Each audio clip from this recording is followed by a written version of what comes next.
Pare, barangay at SK elections na sa October 28. Boto tayo! Tax ng tao, ninanakaw. Ano pang silbi ng pagboto? Kailangan natin si Kapitan para sa peace and order. Sus! Nakapunta ka na ba sa barangay nila, Dondon? Ang gulo-gulo. Sa barangay natin, may mga tanod, kaya tahimik. O sa kulusugan, healthy mga kabarangay natin dahil sa libreng check-up. Busog na busog kamo ang bulsa ng kapitan nila Dondon sa pork barrel na dapat sa taong bayan. Edukasyon! Graduate tayo ng daycare center, di ba? Sana ginawa na nilang libre hanggang kolehiyo.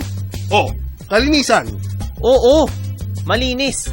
Simot nga pork barrel sa kanila eh. Ano ka ba? May tagahakot kasi ng basura. Tagawalis ng sidewalk. Isa pa, barangay natin handa pag may disaster.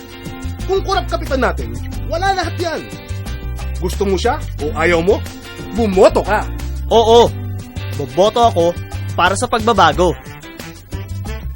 Korupsyon ay labanan. Iboto ang tuwid na lingkod bayan. Barangay Elections 2013.